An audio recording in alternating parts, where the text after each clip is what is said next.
Hello, welcome to be banker the Sanjeev. स्वागत है दोस्तों हमारे चैनल बी बैंकर में। स्वागत है इस वीडियो में। दोस्तों इस वीडियो में आपको बताने जा रहा हूँ बिगैन का प्रयोग, कैसे आपको यूज़ करना है बिगैन को, क्या होता है बिगैन, कैसे इसको यूज़ करना है, क्या है इसका ओरिजिन, कहाँ से आया ये वर्ड, बताऊँगा। सभी प्रयोग बिल्कुल आसान भाषा में, आसान तरीके से, कैसे आप इसको वाइल राइटिंग यूज़ करेंगे, वाइल स्पीकिंग यूज़ करेंगे, सब बताऊँगा। थोड़ा सा धैर्य रखिएगा, बने रहिएगा वीडियो के अंत तक। चलिए शुरू करते हैं। बट इससे पहले आपसे गुजारिश होगी, अगर हमारे चैनल पर नए हैं तो प्लीज़ चैनल को सब्सक्राइब कर लीजिए, बेल आइकन जरूर प्रेस कीजिए ताकि आपको वीडियो की नोटिफिकेशन टाइमली मिल जाए। और आप हमें फॉलो कर सकते हैं किसी भी सोशल मीडिया प्लेटफॉर्म पे, चाहे वो फेसबुक हो, ट्विटर हो, टम्बलर हो, इंस्टाग्राम हो, टेलीग्राम हो, व्हाट्सएप हो, everywhere we are. And one more important thing my friend, that is video को लाइक जरूर कीजिए। इससे दोस्तों हमारे थोड़ी जो है एनर्जी बढ़ जाती है और थोड़ा इंस्पिरेशन मिलता है नई वीडियो बनाने की।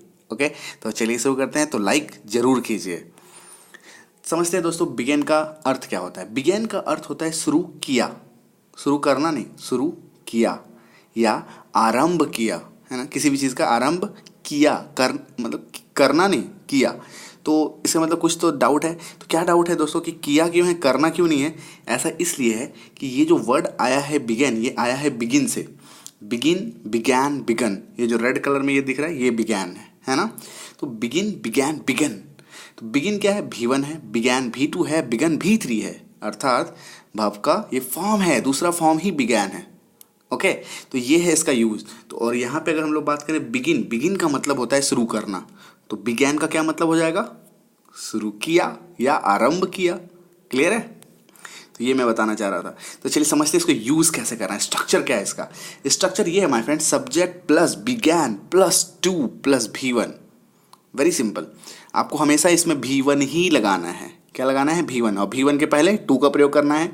और बिगैन तो रहेगा ही, चूंकि बिगैन का यूज सीख रहे हैं। और सब्जेक्ट, बिना सब्जेक्ट का तो सेंटेंस हो नहीं पाएगा, तो सब्जेक्ट रखेंगे। एग्जाम्पल ले लेते हैं माय फ्रेंड। सब्जेक्ट की जगह पे ही को रख दिया, बिगैन की जगह पे बिगैन रख दिया, टू के जगह पे टू, और V1 अर्थात भर्व का पहला फॉर्म की जगह पे क्राई ले लिया। ही बिगेन टू क्राई, वह रोने लगा, है ना। ऐसा कोई काम जो मैं रोने लगा, मैं पढ़ने लगा, वह खाने लगा, वह सोने लगा, वह रोने लगा, वह खोने लगा, वह जाने लगा, है ना। मैं जीने लगा हूँ, है ना, पहले से भी ज़्यादा। तो ऐसा कुछ है ना। तो ही बिगेन टू क्राई। समझ में आ रहा है? एक और एग्जांपल ले लेते हैं।